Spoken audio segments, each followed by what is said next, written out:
Hello, friends. My name is Joe Idoni. Welcome in to the Preferred Lines Golf Podcast. That was a little gimmick there, just so you would click into this video, increase the views, increase the exposure. It's fall swing. We will do whatever it takes. Procore.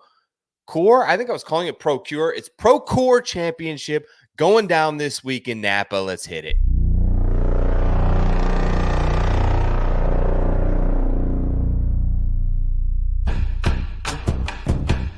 Full 9-iron for him. They're going to go nuts when he hits this thing.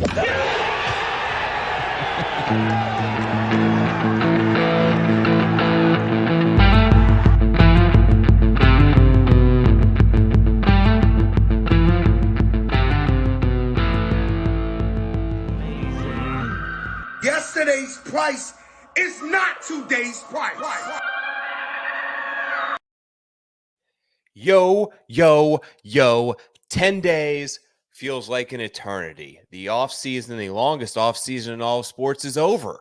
New season, new PGA Tour year, new tournament name. We'll get into that in just a second. My name is Joe Idoni. This is the Preferred Lines Podcast. Come one, come all. Golf Gambling Club here to break down everything you need to know this week from a betting and DFS standpoint. I'm hype. Wesley's hype. What's up, brother? Appreciate you stopping by before the debate here to check out a little bit of golf talk. Got to mention this show is proudly supported by the good people over at Rotoballer. Still with the team over there. Gang is still kicking it and crushing it. Ready to tackle the PGA Tour season right now. You can sign up for any package through the end of the year. 75% off. We have 8 events as part of the entire fall swing. Scotty Scheffler is probably playing in none of them, so we might hit a winner or two along the way. Fall season always treats me kindly. Happy that you all joined the show. Make sure to support the good people over at Rotoballer. Tell them Tour Picks sent you. That would be a great deal of help while you're here. If you would be so kind, drop a comment. Tell me who you think is going to win this championship. Give a thumbs up. Like the video. Tell a friend. All those things to keep my blood flowing and keep the juices going through the fall swing would be greatly appreciated. From this side of the camera, you guys are the absolute best as always. Solo pod season for the fall. I'm going to do the best I can. I'm actually kind of looking forward to it. Less focused on what type of questions do I have and more focus on answering those questions myself. So kind of looking forward to it, hopefully giving you a little bit more of my opinion and takes throughout the show that hopefully some of you guys will appreciate along the way. Okay. Procure Championship. Before we get to the tournament this week, just want to kind of recap the long, extensive offseason that was the PGA Tour and go over some quick hitters, some news, some storylines heading into this week. Biggest news dropping today in the golfing world is the fact that the PGA Tour and the Saudi PIF Fund Management Group is meeting over the next couple of days in New York City to hopefully finalize a deal on the merger. Not good, Bob, in terms of timing. 9/11 tomorrow. Saudis flying to New York City to hopefully broker a deal where they steal and take ownership of the PGA Tour. Awkward timing. Weird move. Why did it take a year and a half and they chose to do it now? I can't say. Just another one of the potentially brain dead moves in negotiations between the PGA Tour within this merger. Does it surprise anyone? Probably not. That said, I do hope that there is some sort of deal that comes out of this. Look, the tour, I think, is in a bad spot. Numbers were down. Viewership numbers were down. Rounds are taking longer. Fans are sick and tired of it. They are leaving. Sponsors are bailing, including one this week. The purse this week has been slashed from, I believe, 8.4 million to like 6 million. They didn't name a sponsor for this event until the end of July. This is an event that's hosted the season opening event for the last 10 years. So not all is rosy in the PGA Tour boardrooms. I'm hoping that something comes about this. I'm hoping that some sort of agreement is made, and we'll keep moving on. The other news that happened while I was away, we have another match. This time it will be a former, this feels like WWE, man. Former people that hated each other. Brooks and Bryson will now be a tag team against Team PGA Tour, Rory McIlroy and Scotty Scheffler. Kind of feels like step one, right? We're waiting for the full thing to go down. I think the longer that they wait, and the more times we see these players playing together in majors and being friendly with another, it kind of um, it doesn't capitalize on the perceived animosity between the two sides that would lead to intense ratings that would be beneficial for golf. It would cover storylines. It would make Sports Center. It would be on news channels. All the things that I think the sport could use right now. Hopefully, this is step one in getting to that process of a full on Ryder Cup style. Give me 12 by 12. Give me Tiger on one side. Give me Phil on the other. Put them in the ring for a death match, and we'll see who comes out. We'll see. Kind of looking forward to this match, although the last couple I've sort of tuned out on. They feel very TV centrically forced, and I don't know. They're okay. I'm not this one. I may watch a couple of holes. I may bet it, but not like overly fired up to see these match take place. I don't know. Let me know if you guys think the same.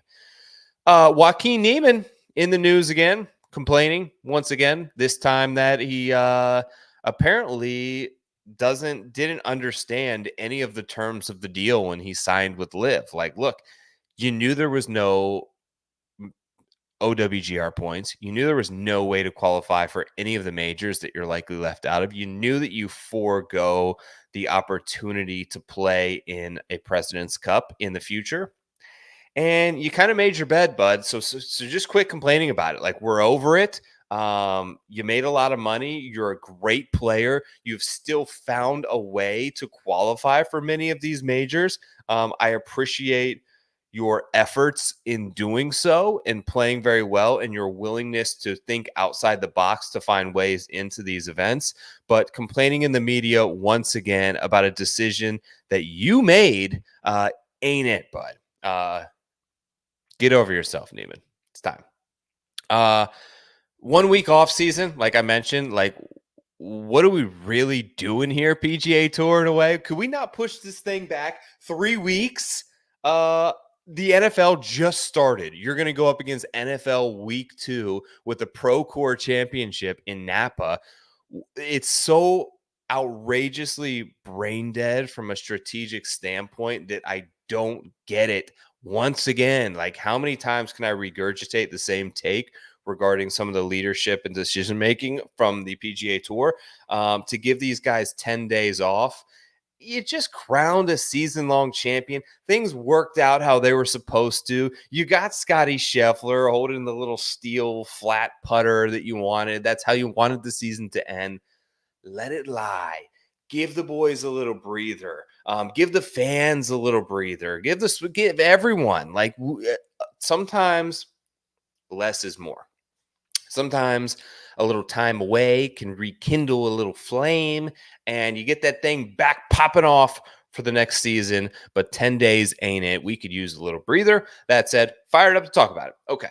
Also in the news this week, OWGR number 5 ranked player in the world. Guess who that is? It's Ludwig Oberg.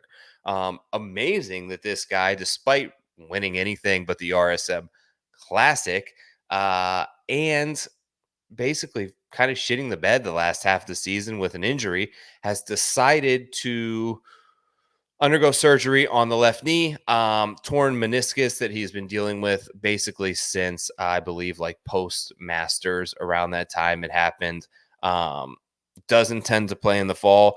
Expected recovery time 4 weeks on the torn meniscus. I expect him to likely be ready and play in the fall. He's going to defend at the RSM. That's in the end of November 21st to the 24th. I expect we see Ludwig back for that event. Yeah, pretty impressive. Like number 5 in the world already, essentially a rookie without winning any sort of big event. He is on his way to being ultimately at some point soon in the next 5 to 6 years, what I believe the number 1 ranked player on the face of planet Earth. He's that good. Okay. More guys complaining. Guess who? None other than Mr. Complainer himself, Rory McIlroy, back in the news, complaining that he played too much golf this season, 27 times, said ideally he wants to play about 18 to 20. He wants less golf. He wants more money. Rory always needs something. Here's the quote. It's been a long season. I'm going to have to think about trying to build a few extra breaks in here and there next year and going forward because I felt like I hit a wall post US Open. It's weird. A wall post US Open. Wonder what happened then that would have made you a little sad and not excited to play golf anymore. Weird. And I still feel a little bit of that hangover. Yeah, when you miss two footers to win a US Open, you're going to feel it the next day. You're going to need some aspirin. Rory McIlroy, not good. Not in good shape. He's complaining again. In other news, my Cleveland Browns are dead. I see my boy Grant in the chat. Have at me, bud. Deshaun Watson, arm dead. Arm deader than dead. This is like you see with pitchers. And I told my friends this, like, well, you can have Corey Kluber and he can have a Cy Young type year. But when that arm is dead, it ain't coming back. That's Deshaun Watson. The team is a walking corpse around that guy. Horrible human. Listen, I know you're not here for this. I actually don't fault them for making the gamble, right? Taking the chance. You are never going to sign a big name free agent quarterback to the Cleveland Browns. I've been a fan for 25 years. I know this. You're not going to get a Josh Allen. You're not going to get even a Kirk Cousins. You're not getting anyone in free agency. They're never going to come knocking at that door saying, I want to play for this team. You have to take a chance. He was the only guy suitable. But when it doesn't work, do not double down on a lost hand. It's time for Jameis. Grant, you don't want to hear this, but Jameis is going to win 10 games. If Jameis starts next week, Browns win 10 games. Steelers are out of the playoffs. Bengals are trash. Ravens will win the division. Browns will be 10-8. It's weird saying 10-8. 18 games, 10-7. I don't know. We win 10 games with Jameis.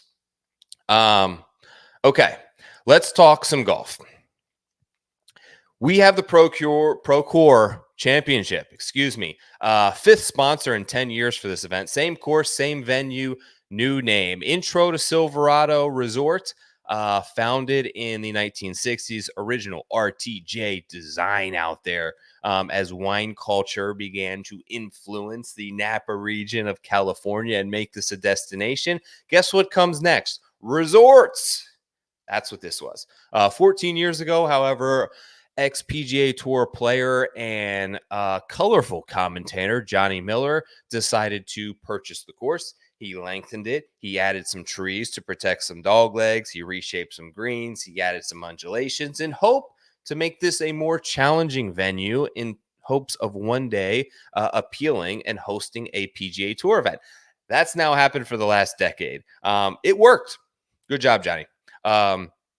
First of 8 events, like I mentioned earlier in the show, during the upcoming fall swing. All important fall swing. You got guys who are rookies making starts.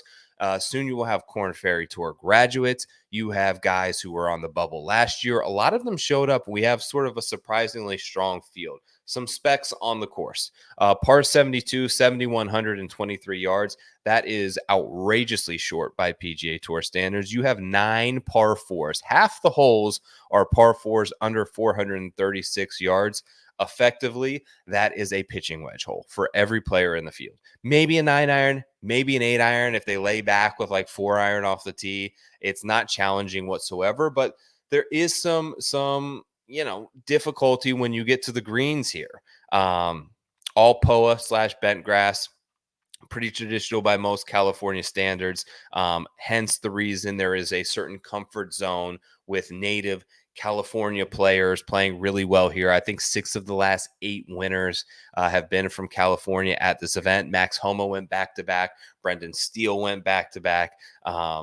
They're familiar with these sort of turf conditions. Not really sure. They aren't big. They're 5,400 square feet, which is tiny by tour average. They are quick. They are slopey. They have been described as quirky by some players. I don't really know what quirky means. What does quirky mean? Probably means that with experience comes some nuances to them that is helpful, and new players have trouble with some of the quirkiness there. So, added course history bump there, I would say. You have 5 par 4s ranging from 538 to 575. Those are also very short by PGA Tour standards, should be reachable by almost every player in the field, including Brendan Todd. 3 of those par 5s come in the final 7 holes, which is why you see a lot of movement up and down the leaderboard late in rounds. There are eagle opportunities. There are short par 4s there. Guys can come furiously at a leader, and it's kind of tough to hold a lead here because you're just expected to make birdie there. And should you make par and get out of position, you are really losing ground. Fairways, incredibly slim. Ozempic fairways, 20 yards wide on average. However, not really a penalty for missing them. Another note, the GCSAA report shows 8 days recently of over 100 degrees in temperature in the area. That is unseasonably hot for Northern California. I would expect that maybe leads to a slightly firmer golf course.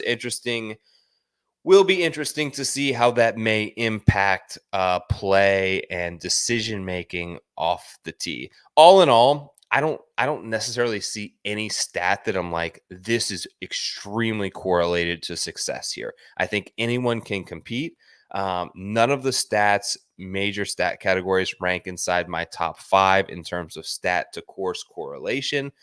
Number 1, I would say that I'm putting the most emphasis on is wedge and short iron play. How's your approach numbers from 100 and 160 yards? How's your proximity with a 9 iron? It's going to be pretty indicative of your success, my gut tells me this week. For the most part, this course does a good job. So while I said the caveat of like it doesn't prohibit any playing style from competing here, like it's not one that you can just overpower and rule out the short hitters, it does a pretty good job of bringing the creme de la creme to the top. I mean, you had Max Homa essentially his favorite winning back to back. Like there's, Cameron Champ was on his thing that one year. It does a pretty good job of allowing the best players in the field some way, somehow to separate, which is pretty unique for a 7,100, yard golf course, in my opinion. Okay. Let's talk some boys. Let's talk some players. I'm going to pull up the odds board here in just a second. Let's make some bets, gang.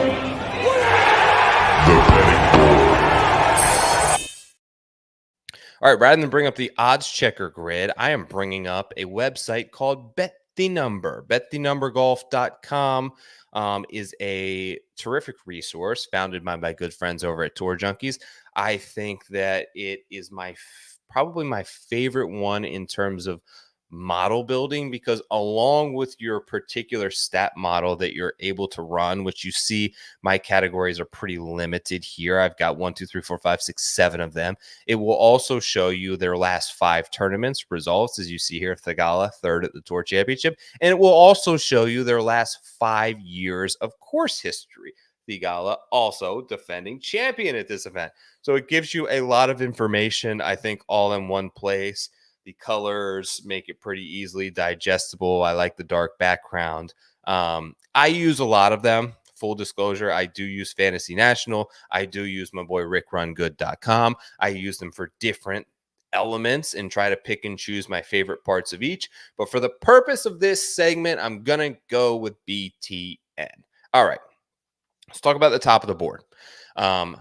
Sahith Thigala, 12-1. Wyndham Clark right behind him. I've seen some 14s there. Corey Connors, I've seen 16s. Let's just talk about the big three I'm going to put here. Hey, I can't put Corey Connors. Let's talk about Sahith and Clark real quick. 10-6 and 10-4 in DFS, the only guys in the 10K range, except for Max Homa, who you see is way down the odds board there. Here's the thing. They are the two best players in the field. Now, my reluctancy that you may sense in my voice comes because they're two what I would consider to be highly volatile players. This is not Xander Schauffele. This is not Scotty Scheffler. This is not Colin Morikawa. This is not guys that you can pencil in for a B performance to still finish inside the top five. They just aren't. This is the second highest price that Sahith has ever been. There are some ups and downs for both players and inconsistency there. Let me pull up some of Sahith's recent results to kind of illustrate this. I think he's the best player in the field, right? He's defending champion. His course history is fantastic. You see there a T6 the year before he won. He is second in strokes gained total at Silverado. He's coming off a third place finish at the Tour Championship where he self-imposed a 2-stroke penalty and came from behind to get that done. But look at all the red on this chart, and that red is disturbing to me. I've argued before that people think that approach play is one of the easiest stats to predict. Maybe people don't think that, but in my opinion, everyone sort of labels, oh, the putter is so extremely volatile. You can gain 4 strokes putting one week and lose 4 strokes putting the next week. So is approach play, gang. Look at Sahith's approach play. 4.3 positive at the Tour Championship, lost 2 at the BMW, lost 3 before that. He has events where he gains 3.6 to 4 quite often on approach. He also loses that quite often. Anytime you can gain 2.4 putting one week and lose 8.7 the week before, that's why you get results like this. You get spikes like a third at the Tour Championship, a 6th at the 3M Open, 4th at the Scottish Open, 12th at the PGA. Those are good performances, but a 48th at the BMW, a 46 sandwiched in between those 3rd and 6th place finishes, a missed cut at the Open where he shot 14 over par. Christ. Like, is that who you want to spend top price guy money on? I know he's only 10-6, but goodness gracious, a lot of people are going to easily gravitate toward that because it's an attractive price, but I worry about the volatility. These are the type of moments where I love the fall swing because you get players like this and you get the opportunity, if you want, to totally take out the 10K range, which is probably what I'm going to do. Wyndham Clark. Now, Clark has been much better and improved with his iron play, which is a big thing for Wyndham Clark. It has started to come around. 8th at the Tour Championship. Let me pull up some of his numbers just so you can get a little bit of insight into what his recent steps is looking like. All right, so he was bleeding a ton of strokes with his irons here in the middle of the summer. Starting in Houston, all the way to the U.S. Open, he failed to gain a single stroke on approach. I don't want to say it's fully back, but 3 of the last 5, he's gained strokes on approach. We know he can do it off the tee. Is his distance a massive advantage here? I don't think so, but it's never not nothing. Does that make sense? It's never not nothing. If he can overpower this place and he's keeping it relatively in the fairway, should set up nicely for Wyndham Clark. Also, probably a pass for me. Corey Connors, awful course history. That's not good. Has only chosen, basically after finishing T13, he skipped it 3 of the next 4 years and missed the cut the one time that he did show up. To me, that is indicative that maybe you don't really like it here that much. You know what I'm saying? So T50 and T22 in the FedEx Cup playoffs, those are not good results either. So he doesn't check the box necessarily of course form, even though on paper he should be a great fit here. He doesn't check the box of incoming form. What's he doing here? Well, he's probably just getting some reps under his belt for an all-important President's Cup coming up in his home nation of Canada that he probably cares greatly about. So this is, to me, is more than likely a tune-up week for someone like Corey Connors. I'm going to pass. Let's talk about Max Homa here, because this is the big question mark, right? You can get him as high as 28 to 1 on the odds board. He's 10K in DFS. I don't think anybody, I take that back. It's really hard to predict where people are going to go in DFS this week as ownership plays out. I'll have some premium pieces up on Rotoballer tomorrow that would be indicative of that a little bit. We have better idea of ownership, but obviously was terrible to end the season. 134 in the field in terms of strokes gained off the tee. That's atrocious. 124th in par 5 scoring. Like, that's where you have to play well here to be able to unlock the chance to contend at a course like this. That's also really bad for Max Homa. I know he recently split up with swing coach Mark Blackburn. Trending horribly. Two-time champ, though. And even last year, he finished 7th. He had that insane win over Danny Willett when he three-putted the last green. I'm just going to put this out there. I'm not a buyer on Max Homa this week. If the ownership comes in really low and you want to play him in DFS because he's just back in California and that's where Homa grooves it, okay. If he's, under 15%, 16, 18% owned, and you can avoid the top two who have a ton of ownership, maybe. But there's other guys that I like better. I'm probably just going to fade all three. I'm not betting any of them. All right. You want to know who I'm betting? He's right here. Number 1 in the model. You see him right there. I got a 25 to 1 on this guy. He is 9,500 in DK salary. He is putting together some of the most insane ball striking numbers for a rookie that you will ever see. 25 to 1. Luke Clanton has just been incredible. It's stupid how good Luke Clanton's been. Wheels up. I see your note there on Dan Berger. I will get to it because I do want to talk Boog. Anyways, he's the second best approach player in the entire field. The second best par 5 scorer in the entire field. He's number 1 in strokes gained off the tee. He's so accurate. Like, he's 3rd in driving accuracy and 5th in distance. How can you not think he's going to play well? How do you not expect him to show up to this week focused to earn a ton of FedEx Cup points and potentially get himself included in some signature events for the upcoming season? He's got to be here wanting to win as much as anybody, and with the confidence to do so, because he's shown up at PGA Tour events and he's done it. I do think this is a great course fit for him because he can overpower the shit out of this course. He should be able to nearly drive like 3 of the par 4s, have a mid-iron in on the par 5s. If he hits it in the fairway, he's going to be in contention. I don't see how he's not. The Wyndham, for instance, also a very short course, but very different, very penal for a miss. You have to be accurate at the Wyndham. Long hitters, guys who are averaging 325 off the tee typically don't fare that well there. He still finished 5th. This is a supremely better course fit for Clanton, especially with some of the guys at the top. Maybe took their whole 10 days to rest and put the clubs on a shelf. Like we'll talk about another guy later did. I love Luke Clanton here. I will be playing him in DFS. He is my first bet on the board. He is 25 to 1. We are Hammer Town, Luke Clanton, top of the board. Moving down, let's just briefly touch on a couple of players here. Min Woo, I'm out on Min Woo Lee. I did bet JJ Spawn early in the week, first bet of the week, 40 to 1.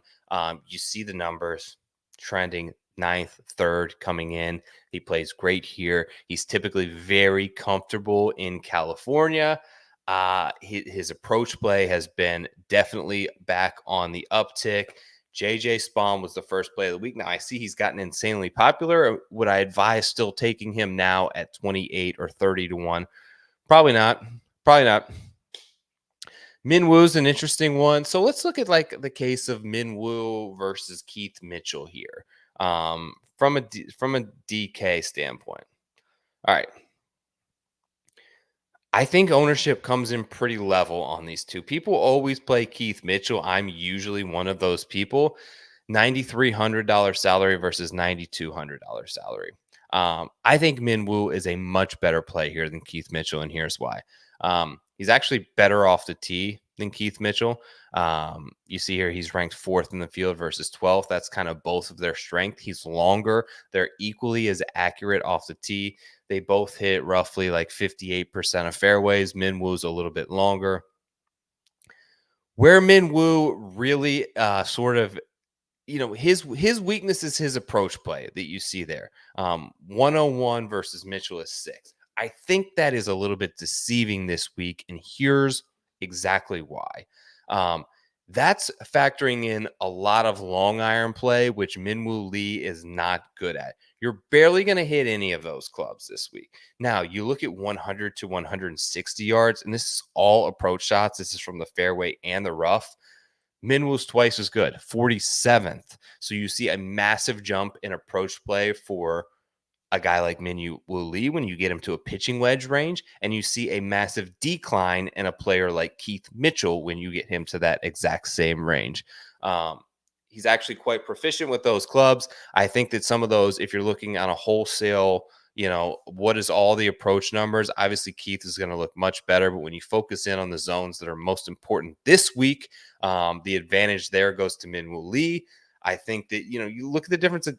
Look at the difference in odds. He's 22 to 1. I've seen Keith Mitchell as high as 40. You're going to pay an extra $100 for him in DFS if they're relatively the same ownership. Neither of them have any course history, so no advantage there. The other thing, Minwoo is another guy who's got a lot to gear up for. He's been practicing. That he's taking the President's Cup extremely seriously. And I think that this is a big week in terms of preparation for an even bigger week where I expect Minwoo Lee to play well. If you're between those two guys, I really kind of do lean Minwoo. Moving down and sort of, let's just keep it with the sort of DraftKings format. Tom Hoagie, I'm really close on. I might get there. I don't know.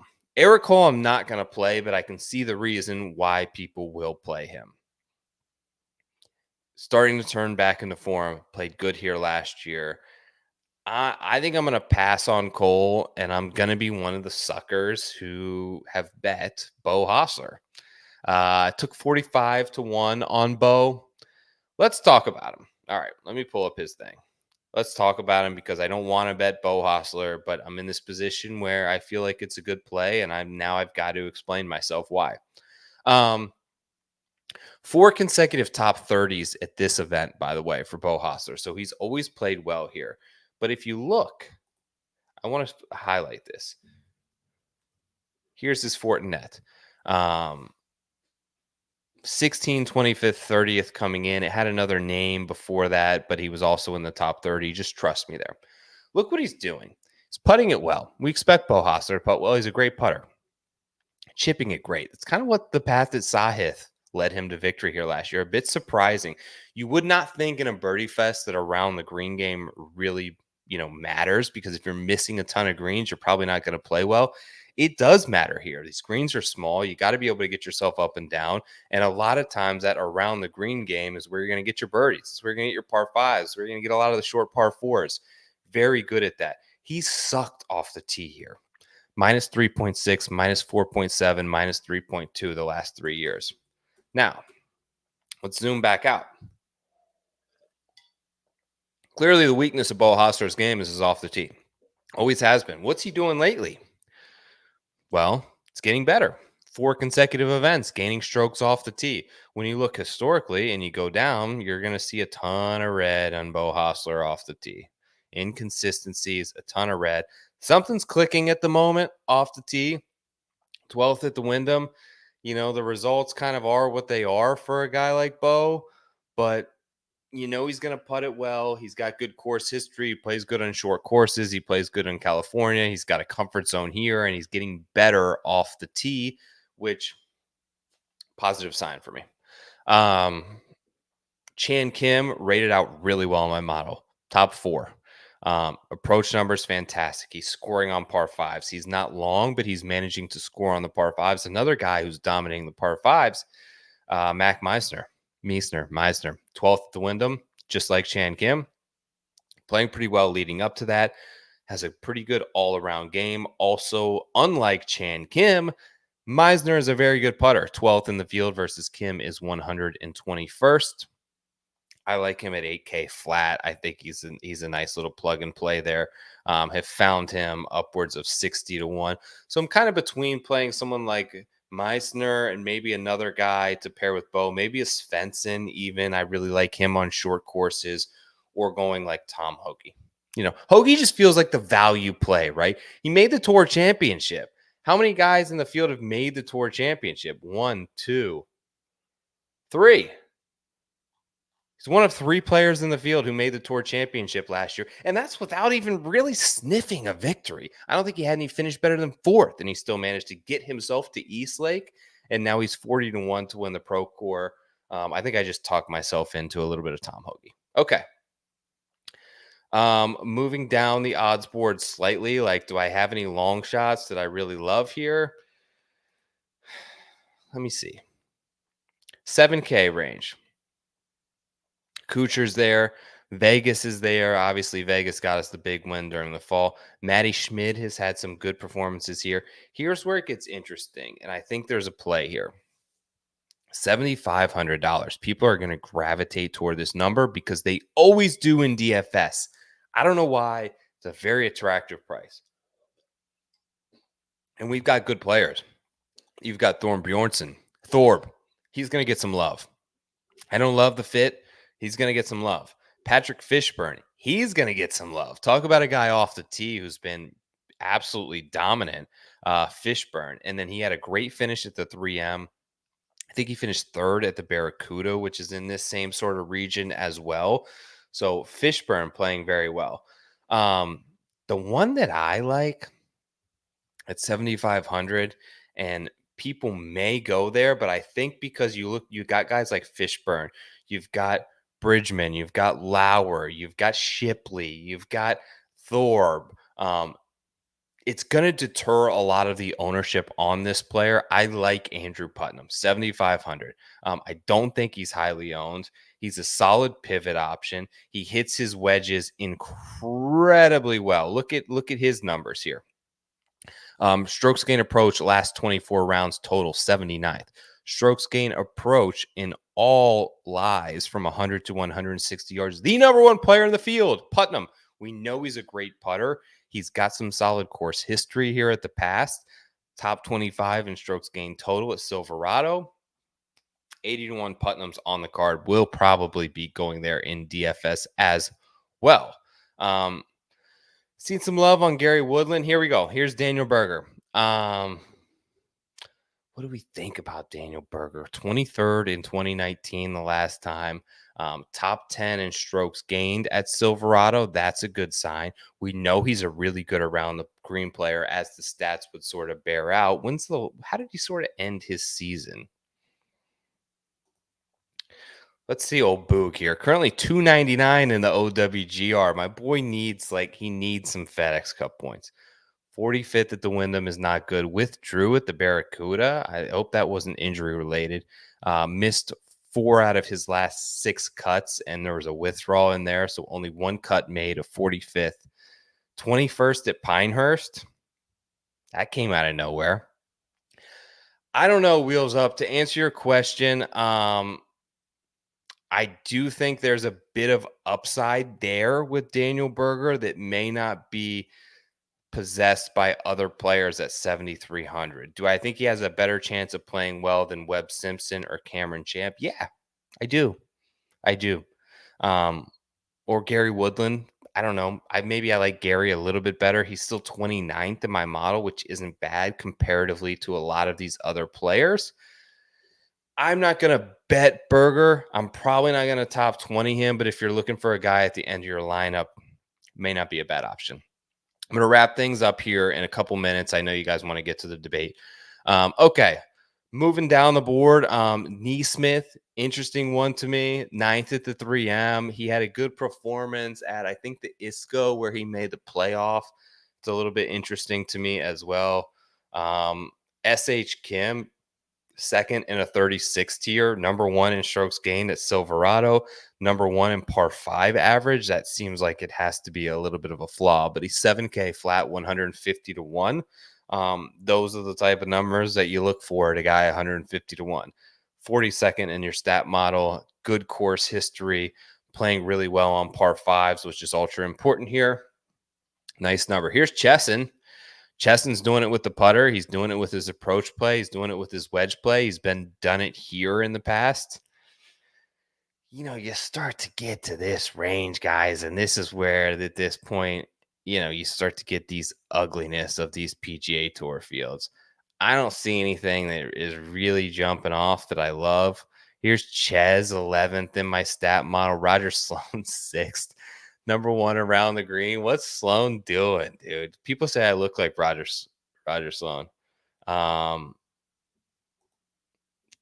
with the putter. Let me see here. Roger Sloan picture. I guess I didn't have to Google picture. What do you think, guys? Doppelganger. Sloan? Me and Sloan.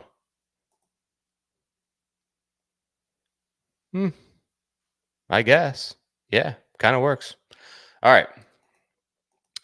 That's all I got for this week. Full picks card will be out tomorrow. Thank you guys so much for checking out the show. It means the absolute world to me. This has been another episode of the Preferred Lines podcast. Thumbs up, like, give me a comment who you like to win this event on the way out. And if you get it right, I might send you some PL gear. All well. I hope that you guys enjoy what's going to take place later tonight. Let's all come together. Let's all be good people for the next week. And hopefully all the best comes to you and yours in your life. This has been my preview for the Procore Championship this week in Napa. Have yourself a nice little glass of red. And as I said in my preview article, nothing goes better with a glass of Napa red than a JJ Spawn outright ticket. Talk to you guys soon. Peace.